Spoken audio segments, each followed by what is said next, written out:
Hello, and welcome again to the Bermuda Day 2021 Mini Float Challenge. I'm Miss Karina at Kaleidoscope, and today we're going to be discussing natural supplies, or the natural float.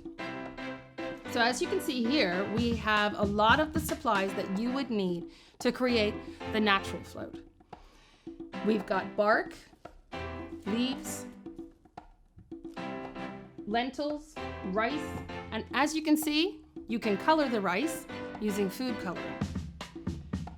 We also have burlap, and every part of the tree can be used. You can use bark, leaves, and even flowers. Here we have some dried flowers.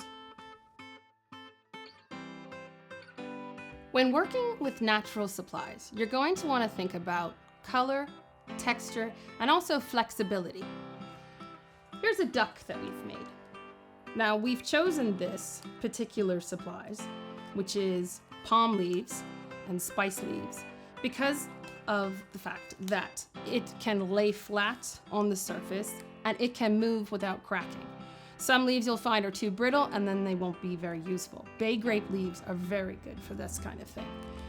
As you can see, in order to put this onto this duck, I would have to use probably something like hot glue, because Elmer's glue would take too long to dry and you would have to hold it in place. Hot glue would be the best thing so that you could quickly put down all the layers that you need. Another thing that I've made with just natural supplies and thinking about the texture and the strength of it, this doesn't have to be that strong because it's just sitting on the outside surface. So let's say we're building something that needs a little bit more strength. Here we've built a hat, and we created the shape using cardboard, but we wanted the brim to have some strength, and so we're using just sticks and bark that we found outside and a little bit of burlap to cover some areas. This gives it a lot of texture because you have the soft burlap against this harder texture and different color of the bark. We also have some dried fern up here. So you really want to play with your colors and your textures when you're creating your different shapes. For example, if we go back to the duck. So here I could have used the red side of the spice leaf as opposed to the green side, because that could change the color and even the texture. Some sides are waxier and glossier than the dried underside of the leaves. So here we have our turtle that we made earlier, and we want to start thinking about how to cover him, giving him color and texture using natural supplies. So one thing that we could do is we could use soil to actually paint it.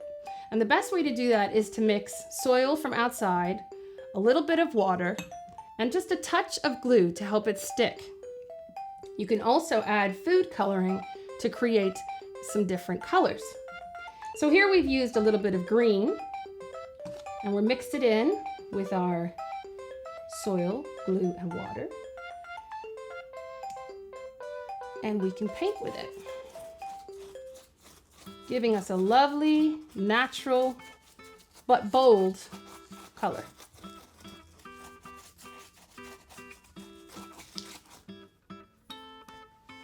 Once we've done that, and it's dried, we could start thinking about what leaves or different plant textures that we could place on top of the color. Here we're using bay grape leaves to create a shell shape, and then we found some seed pods that would work really well along the edge of the turtle shell. These could all be hot glued down and create a beautiful textured turtle shell. Let's go to the turtle's head. How would we create an eye, let's say? Well, we have some beautiful cotton seeds here that are black, and we could pour some glue in there, and then we could place the seeds in,